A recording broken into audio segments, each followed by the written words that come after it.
विवेकानंद ये न किसी व्यक्ति का नाम है, विवेकानंद न किसी व्यवस्था की पहचान है।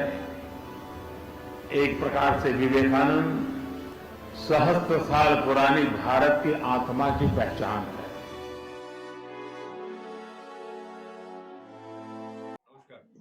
नमस्कार। और मेरा नाम शायद जो रहे, लेकिन मैं जीता कैसे हूँ वो मेरे होने के अर्थ को मेरे लिए भी खोलता है और दुनिया के लिए भी खोलता है। जीना सिर्फ देह रूप में ही नहीं होता है। विवेकानंद एक जीवित सत्ता है और वो शाश्वत के साथ अपने सामीप्य को उन्होंने जिस सघनता से वेदांत दर्शन के माध्यम से बांटा, उसके लिए हमारी कई पीढ़ियां उनकी हमेशा ऋणी रहेंगी। इस बात के साथ ये याद करूं कि अमेरिका के इतिहास के साथ विवेकानंद के जीवन का एक रहस्यमय सा संबंध यूं लगता है कि 4 जुलाई जो अमेरिका का स्वाधीनता दिवस है, वही 4 जुलाई 1902 का दिन था, जब संभवतः सुबह 9:20 पर उन्होंने समाधि ले ली थी। और 1863 12 जनवरी को उनका जन्म हुआ था, यानी सिर्फ 39 बरस के लगभग ही हैं वो। तो मेरे साथ बातचीत में जब मैं आमंत्रित कर रहा हूँ प्रमोद शाह जी को कलकत्ता से, और कलकत्ता का संबंध तो विवेकानंद जी के साथ इतना समीप पर है, तो सबसे पहले मैं प्रणाम करते हुए धन्यवाद के साथ प्रमोद जी आपको स्वागत है। तो एक बात यह है कि मैं अपने व्यक्तिगत जीवन से देखूं तो मुझे लगता है विवेकानंद जी के कारण बहुत सारी बातों की स्पष्टता की तरफ जाने में मुझे मदद मिली है।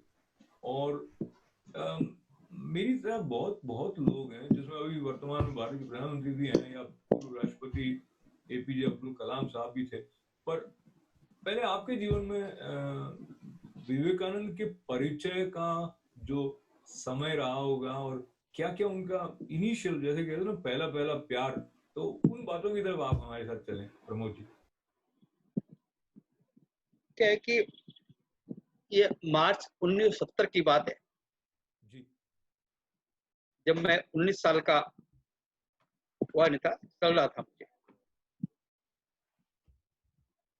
तब वो एक हमारे रिश्तेदार से पूछा मैंने, वो विवेकानंद को पढ़ते थे। मैंने यूं ही पूछा उनसे बातचीत करते हुए कि अंग्रेजी अच्छी कैसे की जाए।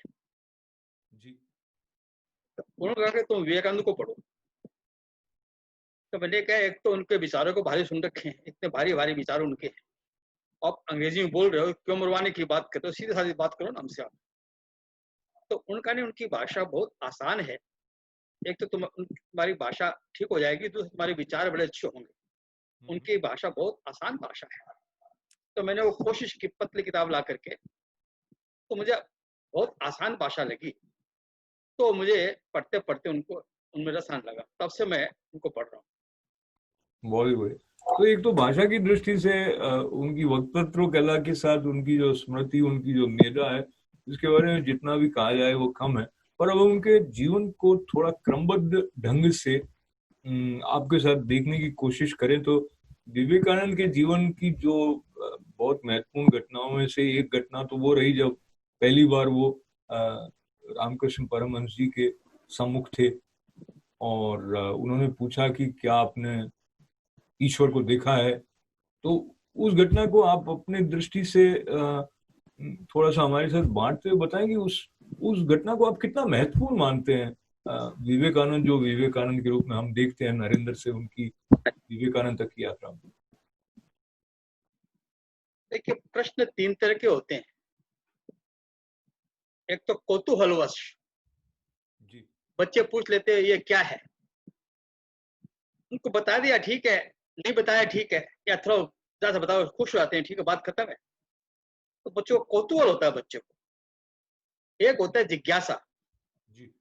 आपके मन में कुछ प्रश्न उठे, शंकाएं हैं, उसका समाधान चाहते हैं। और एक होती है मुमुक्षा, कि आपका प्रश्न उत्तर नहीं मिलेगा तो आप पागल हो जाएंगे। ठाकुर रामकृष्ण परमहंस के जाने के पहले वे महर्षि देवेंद्र के पास गए थे। और लोगों से मिल रहे थे। तो बाढ़ आई हुई थी, जो गए ना, तो उन्होंने पूछा तुम बाढ़ के पानी में आए कैसे? बोले मुझे ये बताइए कि ईश्वर है कि नहीं। मुझे पहले तो बाढ़ के पानी में कैसे आए? बोले मुझे उत्तर मिल गया, मुझे ईश्वर की चिंता, आपको बाढ़ की चिंता हो रही है। तो चले गए वहां से।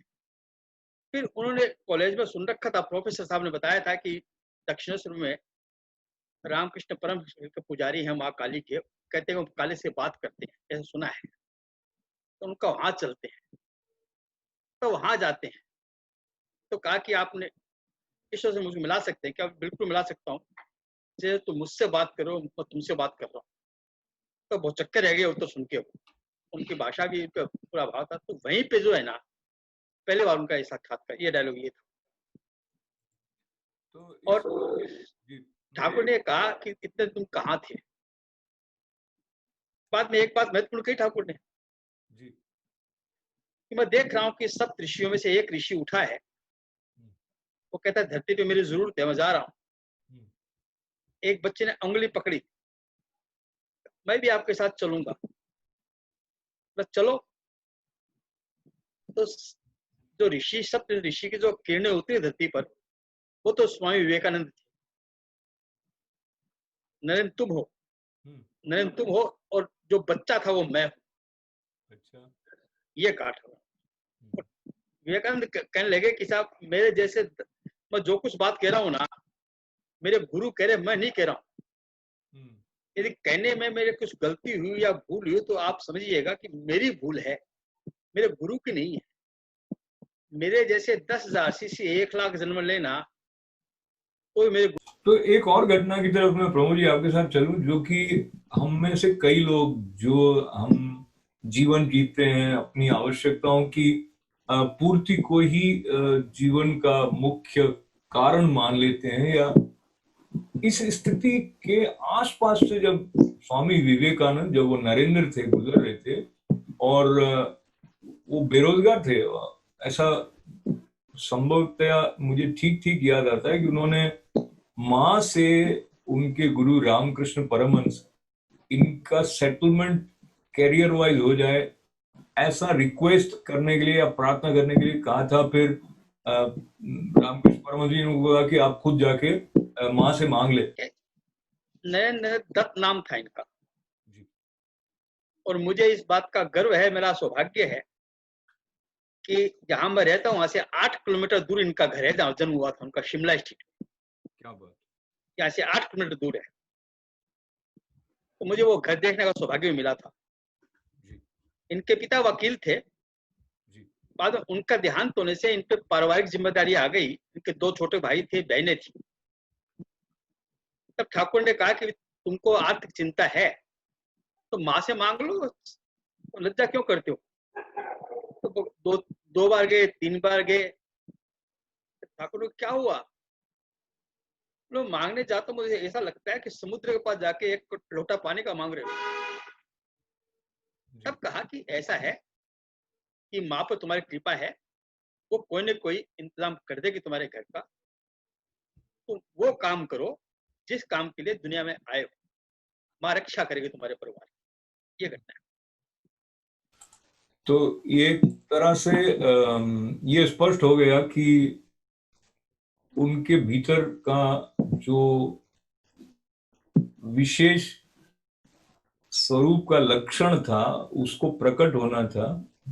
और जो ये वाला कालखंड रहा है प्रमोद जी, जबकि वो फ्रीक्वेंटली अपने गुरु रामकृष्ण परमहंस जी के सम्मुख उन्हें बैठने का अवसर हुआ था। वो गाते बहुत अच्छा थे, और रामकृष्ण परमहंस उनको कई बार गाने के लिए, भजन गाने का आग्रह भी करते थे। और भी कुछ छोटी छोटी बातें जो कि अन्य जो शिष्य रामकृष्ण परमहंस के थे और विवेकानंद के, तो उस समय की कुछ घटनाएं जो आपको याद आती हो, जो विवेकानंद के व्यक्तित्व को हमारे सामने और अधिक स्पष्ट करने में कुछ सहायक हो, ऐसी 1-2 घटनाएं आप बांटेंगे? एक तो यह कि स्वामी जी तार्किक बहुत थे। एक बार ये उन्होंने सुना कि ठाकुर पैसे को हाथ नहीं लगाते हैं, तो उन्होंने परीक्षा लेनी चाहिए और ठाकुर के हाथ से नीचे सिक्का रख दिया। जी।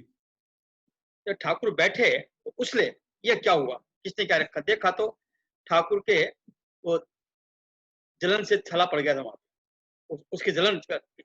उसकी जलन का वो अंकित हो गई वो चीज। तब देखा सिक्का, फिर बोला, ओ मैं समझ गया नरेन, तुम गुरु की परीक्षा ले रहे हो। एक आदमी बर्तन खरीदता तो ठोक पीट के देख लेता बर्तन ठीक है कि नहीं है, तुम तो गुरु करने जा रहे हो। बाद में एक बार नरेन जो है अपने साथियों के साथ बैठ के बोले, ठाकुर क्या बात करते हैं कि मुझ में, तुम में, टेबल में सब एक ही परमात्मा है, ऐसा कभी हो सकता है क्या? और ठाकुर वहां से गुजर रहे थे। कहा, नरेन आज तुम ऐसे कितनी बात कर लो, कल तुम मेरी भाषा बोलोगे। और इस तरह की घटनाएं जो है ना, बाद में एक दिन ठाकुर के सर पे हाथ रखा, ठाकुर ने नरेन के सर पे हाथ रखा, तो वो तड़प लगे, क्या कर रहे हो मेरे, क्या आप क्या कर रहे हैं, मेरे माँ है, मेरे घर है, मेरे वो है, सब क्या कर रहे हो? वो तुरंत हाथ डाले उन्होंने। फिर कहा कि तुम कहो तो मैं तुमको वो 8 सिद्धि और 9 निधि दे सकता हूँ, 8 सिद्धि तुमको प्राप्त करवा सकता हूँ। तो उनका, मुझे 8 सिद्धि प्राप्त करके क्या करना है, मुझे तो वो बताइए जिसके लिए दुनिया में आया हूँ।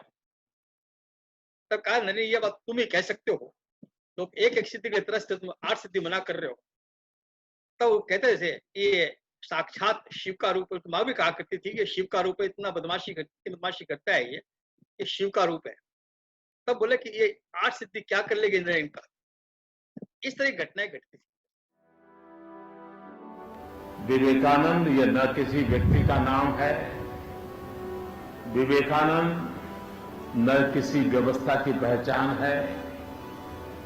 एक प्रकार से विवेकानंद सहस्त्र साल पुरानी भारत की आत्मा की पहचान है। कन्याकुमारी जो स्थान जी। है, वहां पर उन्होंने जो ध्यान किया था, संभवतः 3 दिन तक, और भारत माता पर ही उनका वो ध्यान था।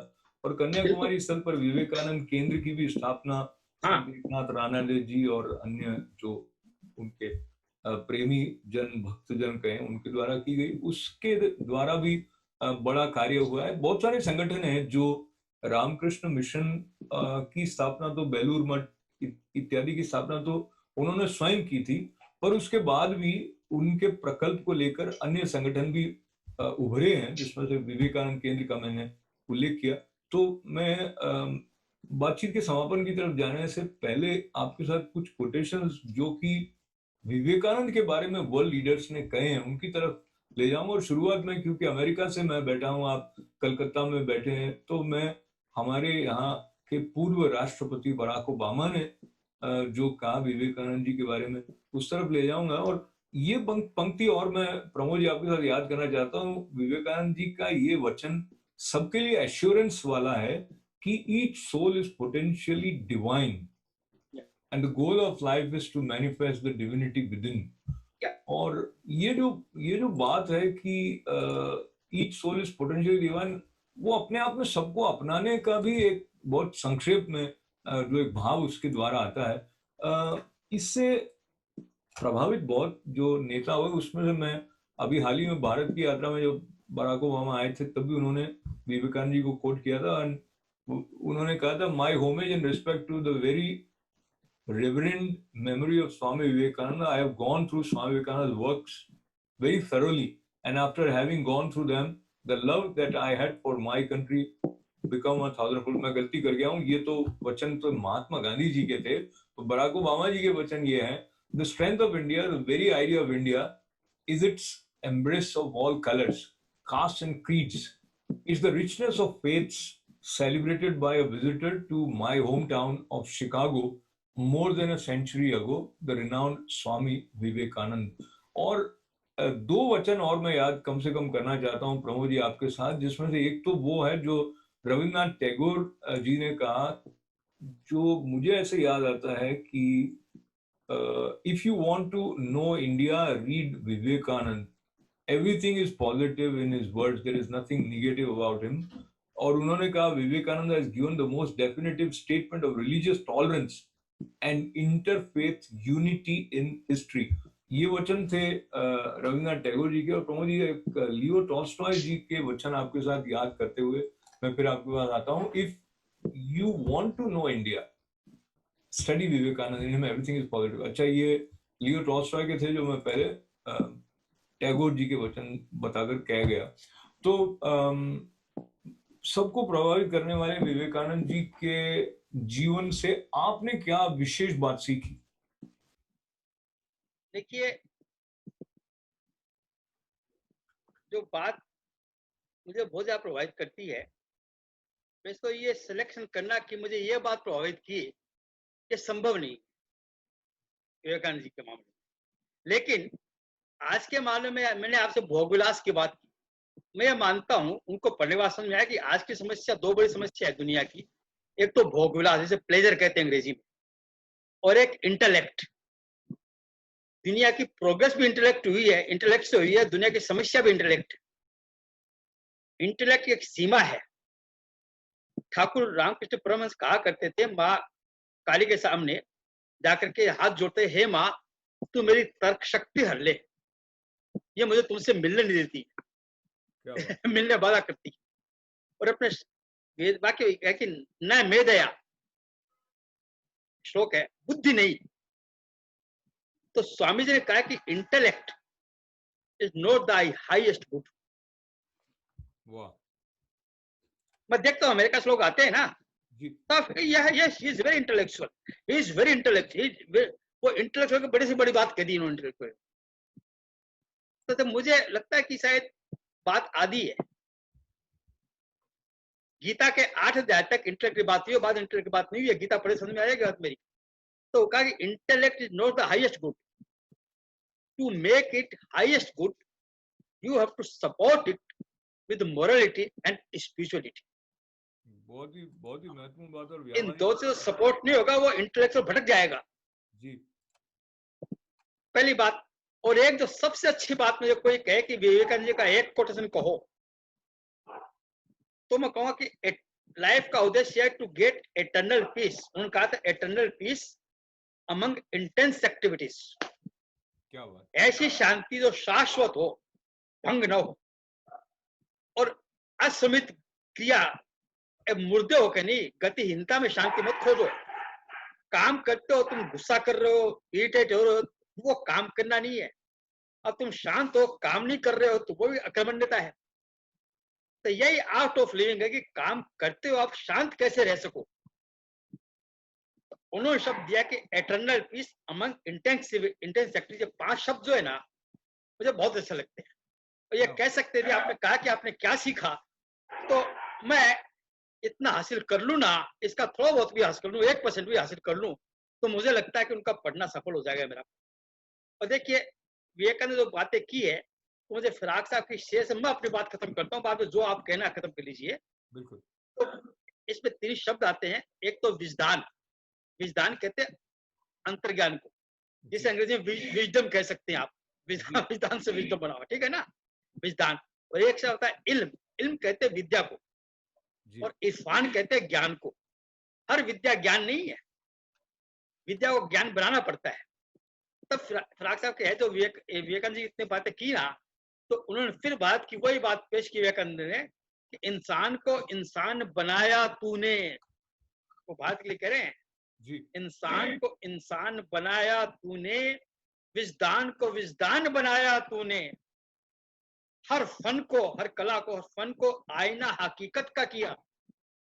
हर फन को आईना हकीकत का किया। हर इल्म को इरफान बनाया तूने। क्या बात है। हर विद्या को ज्ञान भारत ने बनाया, अंतर्ज्ञान को अंतर्ज्ञान भारत ने बनाया, और कला को वास्तविकता का आईना दिया, सौंदर्य बोध दिया। यह भारत है। और विवेकानंद को पढ़कर, उनको देखकर मुझे लगता है कि ये जो रुबाई फिराक साहब ने की है, शायद ऐसे लोगों को देखकर लिखी होगी। ये भारत की तस्वीर है। मुझे इतनी बात कहनी, और आपको बात धन्यवाद है प्रमोद जी का। और उनका जो प्रेम, उनकी जो श्रद्धा स्वामी विवेकानंद के प्रति है, उसमें सौभाग्य से वो अकेले नहीं है, पर फिर भी और अधिक लोगों तक ये प्रकाश पहुंचे, इस दृष्टि से ही ये बातचीत की जा रही है। क्योंकि विवेकानंद का जो साहित्य है, उसमें बहुत सारे ऐसे प्रश्नों के उत्तर हैं जो आधुनिक मन में उठते हैं और उनका जो एक समन्वित स्वरूप है समाधान का, वो विवेकानंद जी के द्वारा हम तक आता है। और इन दिनों में विशेष रूप से सुभाष चंद्र बोस जी की भी चर्चा होती रही है। उन्होंने जो बात अपना इम्प्रेशन विवेकानंद जी के बारे में कहा था, वो था, Pramod ji, how shall I express in words my indebtedness to Shri Ramakrishna and Swami Vivekananda. It is under their sacred influence that my life got first awakened. Like Nivedita, I also regard Ramakrishna and Vivekananda as two aspects of one indivisible personality. If Swamiji had been alive today, he would have been my guru. That is to say, I would have accepted him as my master. It is needless to add, however, that as long as I live, I shall be absolutely loyal and devoted to Ramakrishna Vivekananda. ये थे वचन सुभाष चंद्र बोस जी के. और मुझे विशेष रूप से इन दिनों में मैं समझता हूं कि मेरे साथ मुझे दिशा दिखाने वाली चेतना जो भगवान रमन महर्षि जी की है, उन्होंने कहा, Vivekananda was ripe, he was anxious to realise, he must have completed the preliminary in his previous birth. तो वो तैयार थे, ऐसी तो बात दिखती भी है. और ये जो तैयारी है उसका, अब देखिए, अब ये बात कही ना जी, तो विवेकानंद जी को जितना ज्ञान था 40 साल की उम्र नहीं पाई उन्होंने जी, कोई 40 साल तक भी 24 घंटा स्टडी करे ना तो भी इतना ज्ञान प्राप्त नहीं कर सकता जो विवेकानंद में था. सही बात. तो जरूर मामला पूर्व जन्म का रहा होगा. हाँ, ठीक है ना. और देखिए, भारत में इनका जन्म 12 जनवरी को, मकर संक्रांति का जन्म इनका. तो इनके जन्म को भारत में सरकार की ओर से युवा दिवस के रूप में डिक्लेयर किया हुआ है. यूथ डे इनके जन्मदिन को भारत सरकार ने किया युवा दिवस. ये प्रधानमंत्री राजीव गांधी के समय की बात है. और जी, और मुझे भी ऐसा स्मरण आता है कि मेरे गुरु स्वामी श्री ईश्वरानंद गिरी जी महाराज ने भी राष्ट्रीय युवा दिवस डिक्लेयर होने के बहुत पहले 12 जनवरी को तरु दिवस के रूप में मनाना प्रारंभ किया था. अच्छा अच्छा. और तरु वो उन युवाओं को प्रेरणा के रूप में संबोधित करते थे कि आप अपने व्यक्तित्व को ऐसा बनाएं कि विवेकानंद की तरह संस्कृति की जड़ों से अपने को पुष्ट करें, सिंचित होकर दृढ़ हों और अपने आसपास आने वाले लोगों को छाया दे सकें, ऐसा व्यक्तित्व हो. तो वो जो एक धैर्य का भाव है, वो जो एक गांभीर्य और गहराई है. अब एक छाया की बात कर रहे थे आप जी. तो जब विदेश जाने वाले थे ना जी, तो माँ शारदा ने कहा देखूं कि अच्छा वो माँ शारदा उनकी परीक्षा लेनी चाहिए कि विदेश जाने लायक है कि नहीं. तो कहा नहीं नहीं, ये चाकू जो है मुझे पकड़ाना जरा.